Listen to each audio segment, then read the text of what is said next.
தேர்தல் ஆணையம் உண்மையிலேயே நியாயமான முறையில் கண்ணியமான முறையில் இயங்குகிறதா? தேர்தல் ஆணையத்தை யார் இயக்குகிறார்கள்?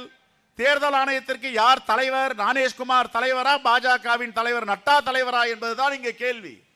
இவர்கள் என்னென்ன சொல்லுகிறார்களோ அதையெல்லாம் தலையாட்டி பொம்மையை போல் தேர்தல் ஆணையம் நடைமுறைப்படுத்துகிறது என்றால் எதற்காக இந்த தேர்தல் ஆணையம்? ஏற்கனவே நாங்கள் சந்தேகப்பட்டோம். ஒரு தேர்தல் ஆணையரை தேர்ந்தெடுக்க வேண்டும் என்றால் உச்ச நீதிமன்ற நீதிபதி வேண்டும். ஆனால் அவரை நீக்கிய பொழுதே ஒரு சந்தேகம் எழுந்தது. இதில் கோளாறு நடக்கப் போகிறது, இவர்களே தேர்ந்தெடுக்க போகிறார்கள். 2 பேர் பாஜக அரசை சாராதவர்கள், 3 பேர் அவர்கள். மெஜாரிட்டி என்றால் அவர்கள் யாரை விரும்புகிறார்களோ அவரை கொண்டு வருவார்கள். அவர்கள் மூலமாக இந்த ஜனநாயக விரோத போக்குகளை செயல்படுத்துவார்கள் என்பதுதான் நாங்கள் from day one சொல்லி வருகிறோம். தேர்தல் ஆணையத்துடைய வழிகாட்டு முறைகள், அதனுடைய சட்ட திட்டங்கள், எங்கெங்க குடியிருக்கிறாங்களோ எங்கெங்க வசிக்கிறாங்களோ அங்க போயிட்டு நீங்க ஆய்வு பண்ணி அவர்களுக்கு வாக்கு கொடுங்கள். முகவரி குடியிருப்பு முகவரியில இருக்கணும். ஆனா நம்முடைய அருமையான தேர்தல் ஆணையம் உலகத்துல எல்லாம் காரி துப்பிட்டு இருக்காங்க.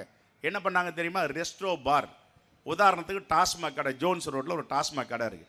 டாஸ்மாக் கடையில் எத்தனை ஸ்கொயர் ஃபீட் இருக்கும்? ஒரு 250 ஸ்கொயர் ஃபீட் இருக்கும், இல்லை 300 ஸ்கொயர் ஃபீட் இருக்கும். 600 வாக்காளர்கள் ஒரு ரெஸ்டோ பாரில் வாக்கு கொடுத்து அந்த வாக்கு 600 வாக்களிக்க வைக்கிறாங்க. இதுதான் ஜனநாயகமா? இதை கேட்டால் எங்கள் முதலமைச்சரை நீங்கள் எதிர்ப்பீர்களா? இதை கேட்டால் ராகுல் காந்தி அவர்களை எதிர்ப்பீர்களா? இந்த தேசத்துடைய எதிர்க்கட்சி தலைவராக இருப்பவர் இங்கே குரல் கொடுக்கிறார், மக்களுக்காக பேசுகிறார், மக்களுடைய முகமாக குரலாக அங்கே எதிரொலிக்கிறார். ஆனால் என்ன சொல்லுகிறீர்கள்? இவர் பொய் சொல்லுகிறார், உண்மைக்கு மாறாக பேசுகிறார் என்றால் இங்கே டாஸ்மாக் கடையில் 600 பேர் வாக்களிக்கிறார்கள் நம்ப முடியுமா?